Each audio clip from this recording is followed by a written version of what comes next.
Hello, this is John with a lesson for Planned Parenthood's Pinup Girls.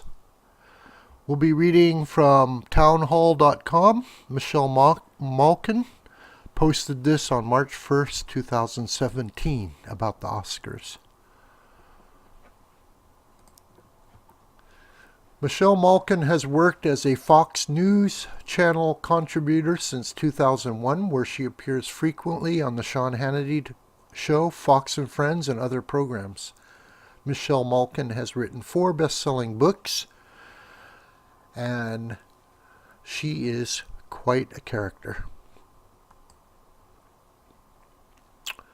Glam American actresses Emma Stone and Dakota Johnson adorned their pricey Oscar ceremony gowns and handbags with golden Planned Parenthood pins in the shape of the group's logo. I believe there should be truth and virtue signaling, but bloodied miniature forceps would have clashed with the Givenchy and Gucci outfits worn by the abortion giant's pinup gals. Since President Trump's reinstatement of the so-called Mexico City policy barring taxpayer funding of international non-government organizations that perform and promote abortions, Hollywood progressives have turned up the volume on their abortion radicalism and opened their wallets. This is a Mexico City policy which doesn't allow NGOs to receive money for abortions. Golden Globes winner Tracee Ellis Ross plans to hawk 10 massive red carpet rings and donate the proceeds to Planned Parenthood. Pop songstress Katy Perry chipped in $10,000. The author of the Lemony Snicket children's book series, Daniel Handler, and his wife showered the peddler of harvested fetal organs with $1 million.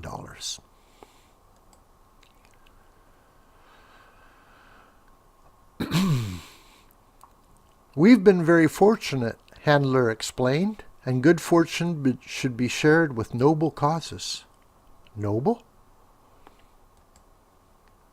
That's not how outspoken health professional Obianuju Ikocha, an African-born biomedical scientist who grew up in Nigeria and now lives and works in England, sees it.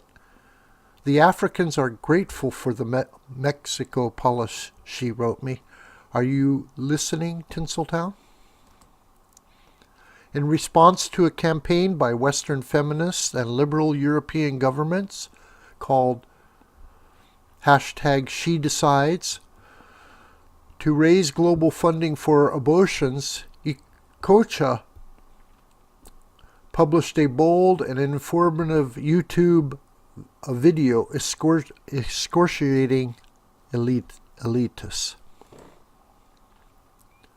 hell-bent on funding and terminating unborn children in Africa, in defiance of how Africans actually feel about abortion. Ikocha noted that a recent Pew Research Center survey on global attitudes about abortion found that the vast majority of those polled in Kenya, Ghana, Uganda, and Nigeria believe the practice to be morally unacceptable. Funding for abortion in Africa. Has the West ever asked what the African people want? Ikocha actually traveled to African neighborhoods and interviewed women about the noble cause of elitist abortionists. Catholic nuns, Muslim schoolgirls, millennial-age young women, and elderly grandmothers all made their position clear. No to abortion. We love babies, so we do not support abortion. We don't need any safe abortion, as nothing is safe in killing. Beneath their costumery of progressive benevolence, liberal Hollywood helpers and global do-gooders exhibit a cold indifference toward the actual wants and needs of their supposed beneficiaries in the third world. They're raising hundreds of millions for abortions, not for food, water, or education. This, Ikocha accurately diagnoses, is cultural imperialism. And remember, it's marinated in racist eugenics. Margaret Sanger's founded Planned Parenthood in 1916, quote, to stop the multiplication of the unfit, unquote. It would be, quote, the most important and greatest step towards race betterment, unquote. As she was also known to say, we want to exterminate the Negro population. In an essay included in her writing collection held by the Library of Congress, Sanger urged her abortion clinic colleagues to, quote, breed a race of thoroughbreds, unquote. Nationwide birth control bureaus would propagate the proper science of breeding to stop impoverished non-white women from breeding like weeds.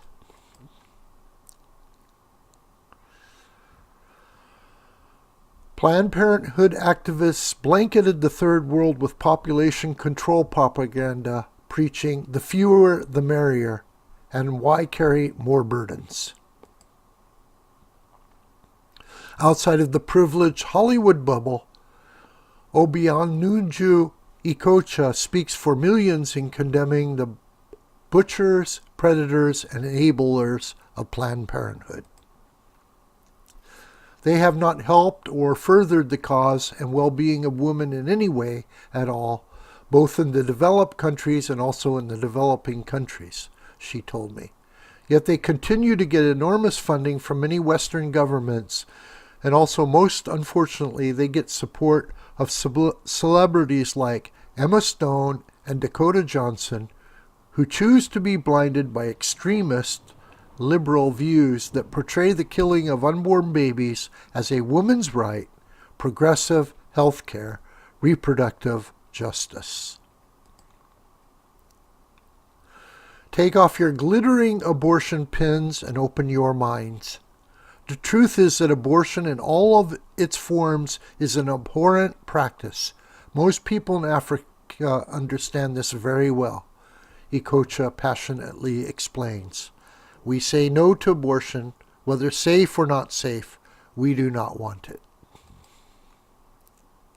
Whether a preborn baby is killed in a back alley clinic or an air-conditioned Planned Parenthood clinic, the killing of an unborn child is always barbaric. This is a core lesson we can teach Emma Stone, Dakota Johnson, and all the other celebrities who are falling over themselves to support an abortion giant whose only legacy is that of death. Thank you so much. This video is a production of the schoolofthewhitecream.com. I am John Brooker. Please share this video on Facebook. Thanks again.